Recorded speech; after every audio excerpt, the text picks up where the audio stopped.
So I'm Waleed Abdalati. I am the director of the Cooperative Institute for Research in Environmental Sciences at the University of Colorado Boulder, and I'm a professor in the Department of Geography there. I am the director of the Cooperative Institute, and I'm host of the upcoming four-part television series, The Crowd and the Cloud, to be broadcast in spring 2017. And I'm host of the upcoming... So the purpose of the Crowd and the Cloud really is to explore the new frontier in citizen science in the age of mobile technology and crowdsourcing. And in advance of that broadcast, we're using web and social media for a series of online experiences, and we appreciate you joining us for one of those today. And this is to help people explore citizen science in an up-close fashion and maybe become engaged in citizen science yourselves. So for Asthma and Allergy Awareness Month, the Crowd and the Cloud held two Hangouts earlier in May. First, we explored how citizen science and crowdsourcing is helping the city of Louisville, Kentucky better track air quality hotspots and how Propeller Health is using it to create new technology that can monitor and assist asthma patients. Then we looked at citizen science as a means to create community activism through the work of the West Oakland Environmental Indicators Project. Now we're going to connect the dots by investigating how citizen projects like these are affecting public policy decisions on air quality and respiratory health. And for this, I'm joined by an all-star panel of experts. First, from the American Lung Association of California, Senior Policy Advisor Bonnie Holmes-Gen. From the EPA's Office of Air Quality Planning and Standards, Air Quality Assessment Division Director Richard Wayland, or he goes by Chet. And joining us from North Carolina, a citizen science expert, author, and co-editor-in-chief of Citizen Science, Theory and Practice, Karen Cooper. We'll be taking audience questions throughout, so if you have a question you'd like to ask any of our guests, please tweet them using hashtag CrowdCloudLive. We'll be taking audience questions throughout, so if you have a question you'd like So for Bonnie Holmes-Gen, I'd like to start with you. In the ALA's view, what is the state of our air quality nationally as well as in your home state of California? So for Bonnie Holmes-Gen, I'd like to start with you. In the ALA's view, what is the state of our air quality nationally as well as in your home state of California?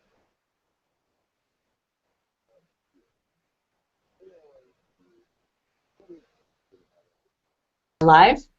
Can you hear me? I can hear you. Okay, great. So we certainly have a lot of challenges to overcome before everybody can breathe clean and healthy air, but we'd like to start off talking about some of the very good news. And I would like to remind everybody that over the 40 years since the Federal Clean Air Act was passed, that we have made incredible improvement. I have a great slide. Maybe you can toss up on the screen just to demonstrate that the air quality has gotten cleaner over the last several decades. While the population has grown, the economy has grown, energy consumption has increased, miles driven has increased. So we've improved air quality across the country by about 2/3. So we can all feel good knowing that the Federal Clean Air Act and the limits on vehicle emissions and the increased focus on cutting down on dirty diesel pollution is all making a big difference. So let me just chat about some of the challenges very quickly. Our State of the Airport, and this is a report we issue every year, and our report both grades every area across the country and also ranks areas for best and worst pollution.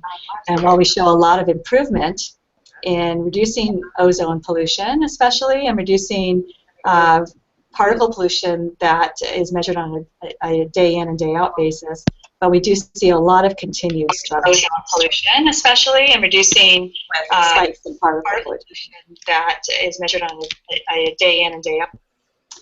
So just maybe to bring it to a point, I just wanted to show a quick slide that shows the top 10 worst areas for air pollution across the country. And I know we have that slide, and it demonstrates the particular problems we have in California. And unfortunately, California cities dominate the list of the worst polluted cities in the country for ozone pollution and particle pollution. So I think if you take a look at this chart, you can see that we still have big hurdles to overcome here in California. LA has topped the list of worst polluted areas every year that we've issued our report, except for one for the last 17 years. And San Joaquin Valley cities, Bakersfield and Fresno, seem to keep leapfrogging each other to vie for that #1 spot. So, you know, if we take a look at it on whole, nationally, more than half of the population is living in areas still with unhealthy levels of ozone pollution and particle pollution. In California, over 80%. So much progress has been achieved, but we have some huge hurdles still to overcome. Healthy levels of ozone pollution. So let me ask you, you know, we're seeing progress you refer to, but we're also seeing some disturbing characteristics. How is this affecting our nation's health? And I guess the trends are improving, but how is this affecting people? Yeah, the trends are improving, but people are still suffering from respiratory and cardiac illnesses. We have increases in asthma in California and across the country. Ozone is a corrosive gas, and it gets into people's lungs. It actually corrodes lung tissue, leads to heart attacks, strokes, and sends people to hospitals and emergency rooms. Particles that are in what we call PM 2.5, these very tiny particles of soot or ash or dust, metals, these tiny particles can go deep into the lung and can actually travel through the lungs into the bloodstream and affect the heart and other organs. So, you know, these pollutants cause very serious illnesses. So I think it's clear from what you're saying, these matter, these are of high impact. Let me ask you, though, how attuned do you feel in your experiences politicians are to air quality issues? Where are they getting their information? Are they absorbing it? Are they getting it? Well, we're certainly pleased that there are a lot of clean air champions that we work with here in California, and there are certainly some clean air champions in Congress. I like to point out that the Federal Clean Air Act was signed by a Republican president, and you know, we like to say that clean air is not a partisan issue. It should never be a partisan issue. It's about health, and it's about how people can, how children can grow up healthy and avoid asthma and chronic illnesses. But unfortunately, we do have a lot of other influences. The oil companies, particularly, you know, big business, big industry that's invested in the status quo is doing their best. They're doing their best, unfortunately, to undermine important federal laws like the Federal Clean Air Act. So as citizens, we need to rise up and make our voices heard. And I appreciate that. I think you're speaking to the power of the crowd. And yes, exactly. Kind of information and awareness like this is really quite important. Yes. So I'd like to once again remind people you can submit questions through CrowdCloud Live and encourage you to do so. And I would like to, we'll come back to you, Bonnie, but I would like to go over to Chet and ask, you know, as an EPA official, Environmental Protection Agent, what does the EPA view as the greatest threats to our air quality and respiratory health? And are we making progress in reducing them? We heard that the trends are improving in California, but what are these threats and are we making progress? Well, thanks, Wally. And we are making a lot of progress. I think a lot of people would look at the Clean Air Act amendments of 1990 and say that's probably one of the most successful pieces of legislation that we've ever had when you look at the benefits we've gotten out of that from an air quality standpoint. Just for example, since 1980, ozone pollution is down 33% across the country. Particle pollution, fine particle pollution is down 35% from 2000 to today. We didn't really start monitoring for fine particles until around 2000, so we don't have a longer trend on that. And I think we've accomplished a lot in working with our partners, the states, the locals, and the tribes. I think one thing to keep in mind is we still have work to do, and one of the reasons we have work to do is that every 5 years, under the Clean Air Act amendments, we're required to evaluate the air quality standards for all the pollutants and look and see if the current standard is adequate or if it needs to be tightened based on new health evidence. So a lot of the areas that are now in, quote, non-attainment are in non-attainment for the standards of today, but they have met the standards that were set, 10, 15 years ago. So while we're making progress, we're also constantly reevaluating the health information to see, do we need to lower the standards? And so I think it's fair to say there's still work to do, but at the same time, I think we've made a tremendous amount of progress. So while we're making progress, we're also... Well, that's great. And I think that's important to take inventory. What do we need? How do we do it? What is the right or acceptable amount? So how does citizen science fit into the work that the EPA does? Do you use it? Has that evolved over time? Yeah, and I would say, just to kind of put it in perspective, I'm an air guy, so I don't know a lot about water and citizen science, but from the air perspective, I don't think there's ever been a more exciting time to be involved in citizen science than today. We've had citizen science for a long time. I mean, I know everyone's probably familiar with what we used to call bucket brigades, where people would go out and collect air samples in bags, and you'd send them to a lab and be analyzed. And it was good science, it was interesting, but it took a long time to do that. With today's changing technology, it's pretty amazing that people are going to be able to get instantaneous readings from sensors and devices, and so I think it's changing the game on citizen science. It's still, these devices aren't equivalent to our regulatory monitors that we use for making regulatory decisions, but they're going to be a lot more easier to use and be a lot more capable than, say, the old days with the Tedlar bags where people went out and collected samples. So I think we see citizen science as a great educational tool for people. The more people understand about air quality, the more they're likely to do things to not only protect their health, but do things to hopefully lower air quality in their area by taking actions, driving fuel-efficient cars, things like that. So I do think there's a lot of opportunities, and I think these citizen science, besides education, helps us look in places that maybe we don't always have a full regulatory network to look at. So it's kind of a combination of data where you don't always have it, but also I think tremendous value from the awareness aspect. When people are engaged, they understand, they take note, they act. Is that a fair statement? Absolutely, and I think the folks you had on just the other month in West Oakland is a classic example of that. People taking action in their community to gather information, and they got that whole community engaged because people took action and went out there and collected information. So getting that engagement, I think, is huge. It makes everybody more aware. So hopefully that's going to improve air quality for everybody as people are aware of what actually causes air quality problems. Great. Well, that's good to hear. I look forward to continued progress.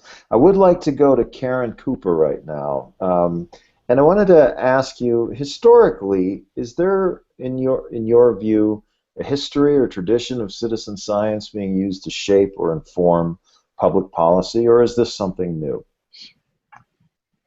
Well, citizen science is definitely, obviously it's been around for centuries.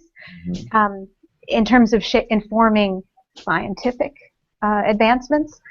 But with policy, I guess it's maybe perhaps a little bit newer, more in the last few decades.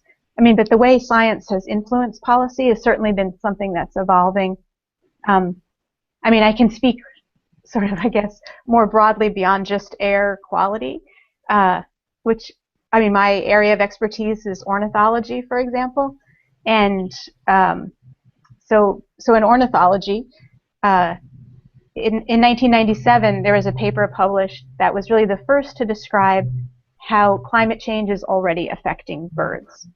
And that was used, the British actually brought that paper to the UN during the Kyoto Protocol negotiations to say climate change is already affecting living species.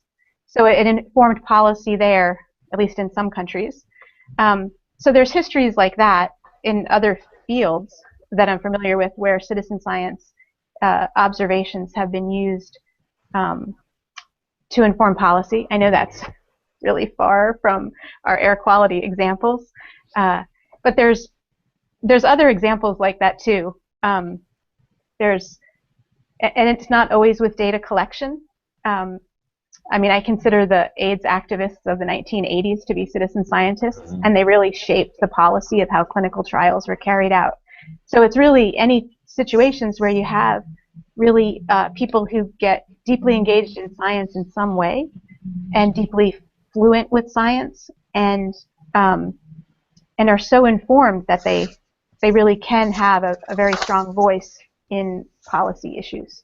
So how do you think the rise of technology and connectivity has changed or helped make citizen science a policy or advocacy tool? Well, it's helped quite a bit. I mean, historically, citizen science outside of the policy arena was really about aggregating observations, often natural history observations, and what people would see. Right? It was about having a lot of eyes, ears, and noses, out there sensing the environment. But now you can have people with sensors, with cameras, with a lot of different mobile devices that can really allow for that can use calibrated instruments and collect information that's going to be more validated. It'll have GPS locations and timestamps, and so it'll be less disputed. And more trusted.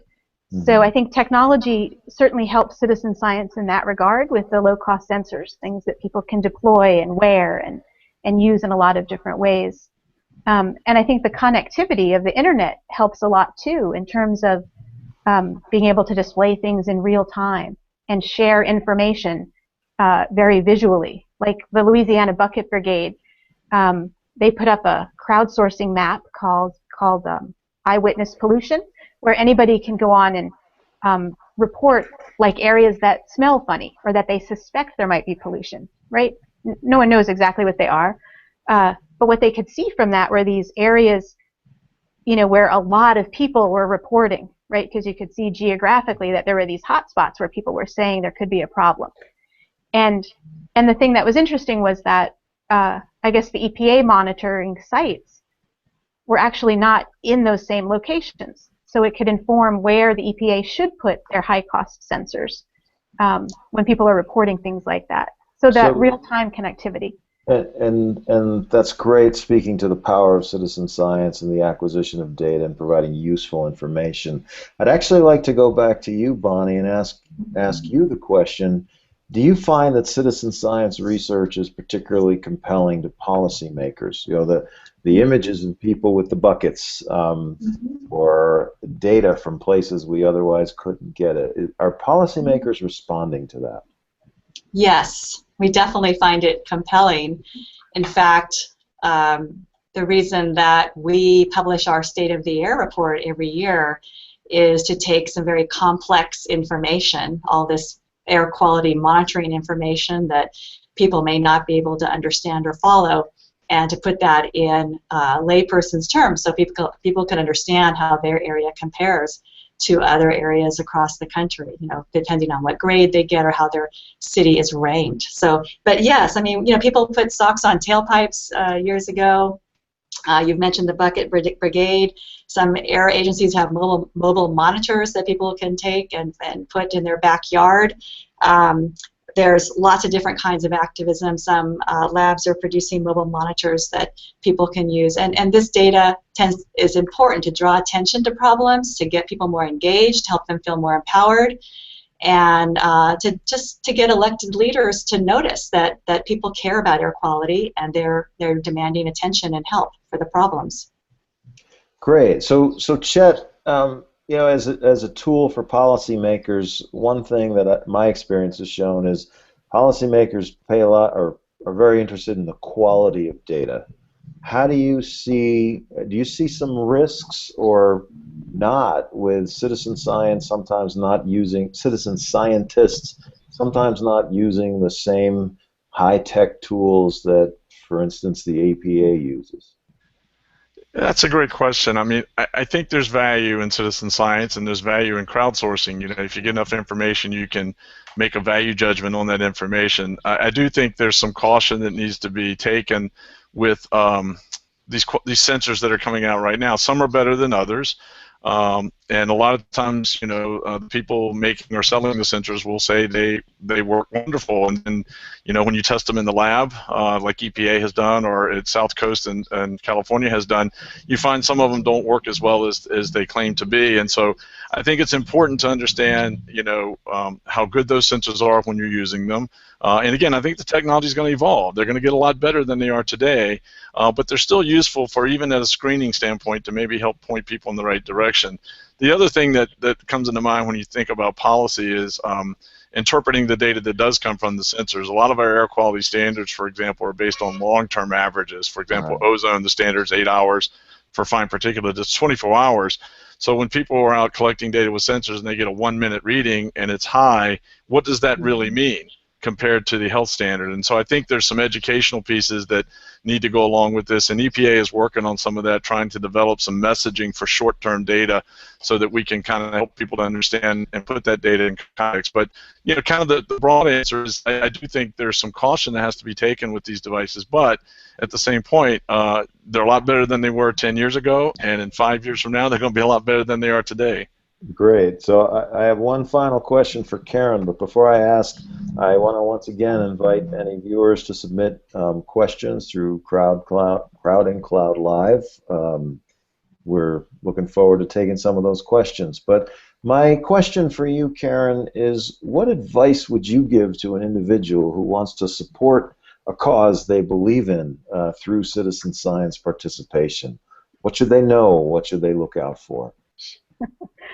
Well, I guess, well, there's a lot of resources that they can draw on. People, well, one I'll mention is SciStarter, which is like a matchmaking site. It's a site dedicated to really helping people find citizen science projects that are of interest to them and that meet their concerns. And a lot of these projects, there's over 1,500 projects on the site, and a lot of them have conservation and environmental justice sort of missions. And so people can certainly join existing projects and help with those, and you know, which have very rigorous protocols, and you know, and bring those data to bear in different ways. If you're asking about people who are in a community context wanting to start a project, you know, I would say that that they need to be, you know, committed in it for the long haul, to consult with scientists, to try to find allies, you know, partners who are scientists, partners in a regulatory agency, ones who can help guide really how they set up their protocols, figuring out what to measure, those kinds of things. So presumably, if it is a cause someone is passionate about, they will make that effort. And I think that's a great point. Basically, don't take it lightly, take it seriously. So we have a question from Twitter, and that question is: are tech companies interested in citizen science? And maybe Chet, you want to grab that one? Sure. They're actually quite interested. What we have found is on the sensor market, companies like Intel and others that are interested in technology are finding the sensor market quite fascinating, and they really want to get involved in that kind of work. Sensor started, a lot of this is do-it-yourself type folks, and we're now seeing some of the major monitoring vendors who do the regulatory monitors getting excited about this. So I do think the tech companies are getting much more interested maybe than they were 2 or 3 years ago. One, they see a market for it, but two, I think they see a real value in developing lower cost sensors that are quality sensors. Great. I think another question that is, so sorry, back to the tech companies. I think they see something in it for them, something of value, not just for the companies themselves, but also for the greater good. Another question is: how does the panel think that mobile tech and apps will continue to influence citizen science? I'll open that up for anyone. What does the future or trajectory look like? Well, this is Bonnie, and I would just say one way that mobile technology and apps are helpful are just in getting the information out. People can find out immediately what is the air quality index. They can find information from air quality monitors, clean air information on their phones, and know exactly what's happening in their community, what's happening at local monitors. So again, helps people to feel engaged, connected, and able to be empowered and make a difference. And I think that's probably got a self-compounding effect associated with it. The more it happens, the more it will continue to happen. Karen, did you want to respond? Oh, I was just going to second that yeah, they will make both sharing data, submitting data and observations so much easier, as well as being able to visualize that aggregate of everyone's information together and really help us see that bigger picture more clearly. And yeah, that's incredibly powerful. I agree. And another question that's come in is, has anyone on the panel ever seen a direct policy action or a politician take action directly from a citizen science finding or observation? Well, I mean, this is Bonnie. I would just say, hey, there's so many different examples, and one example is people, unfortunately, that are having to live near heavy truck traffic, like near ports. In California, we have 3 major ports. Communities have taken the initiative just to count trucks going by their houses, take pictures of the soot that's landing on their vehicles and homes and their yards. And that's very simple, but that kind of information, those visuals, yes, has certainly made a difference, has drawn attention and helped to focus policy attention on how we're going to clean up those dirty diesel trucks and ships and buses. I think when you see it visually, literally in the backyard, and it's like Karen's Bucket Brigade example. Yeah, I mean, there's it's hard to deny. There's one question I think we have time for. I think it's particularly interesting that I'll put out to everyone. Does the panel believe citizen science should be used as a direct advocacy tool, or is that not good science? You know how scientists often distance themselves from advocacy and try and be above it. This is the citizenry now. Should it be a tool for advocacy? Can I chime in? Please do. I mean, just speaking from a background in conservation biology, and conservation biologists have grappled with this quite a bit, and wanting to avoid inadvertent advocacy, right? So, but really, if we think about policy, it really takes 2 things. It takes sort of intersecting with the science and also being informed by values. And the point is, though, that those 2 things are very distinct. And so it's really great when a scientist or a citizen scientist can be involved in both of those things, in informing the science and also come to the table with their values. But it does have to be done right, and it does have to be very careful, because if you say a value judgment as though it's a scientific judgment, that just destroys all credibility. And so I think it's actually something scientists have worked hard to learn, and it's something that citizen scientists are also going to have to work hard to learn, that both of those things are important, the science and the values, that they're different, and people have to come to the table with them differently. I agree, and ultimately, effective advocacy needs to be rooted in quality information and quality data. And I see the citizen science endeavor as trying to acquire that quality information and quality data. The advocacy is something that follows based on people's own values and interpretation of that information and ideas of what should be done. We have about another minute. Anybody want to add to that? This is Bonnie. Can I jump in? Yeah, sure. Hey, just wanted to jump in and say, yeah, we use data in our advocacy and think it's very important. We develop our own data with help from consulting firms. We can determine health outcomes linked to important policies like increasing the numbers of zero-emission vehicles in our communities and reducing vehicle miles traveled. So we certainly find it very useful to use that kind of data in our advocacy. At the same time, we also have to bring in important research that's done by outside scientists, of course, scientists connected with the EPA and with research institutions. So we need a mix of data sources, but certainly we think that Yeah, our own data one, can be helpful too. it's one important arrow in the quiver Yes. of knowledge more than advocacy. I think the advocacy follows. So I'm afraid we're going to need to leave it at that, but I would like to take a minute first to thank our guests, Bonnie Holmes-Gen and Richard Wayland and Karen Cooper. Thank you for joining us.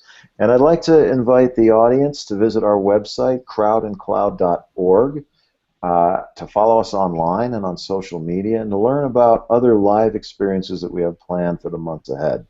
This includes real-time tracking of a citizen science expedition in the mountains of Nepal, which is happening right now on crowdandcloud.org, and other social media challenges. And we got lots of other fascinating stuff on there. If Nepal's not your thing, there's plenty to work with.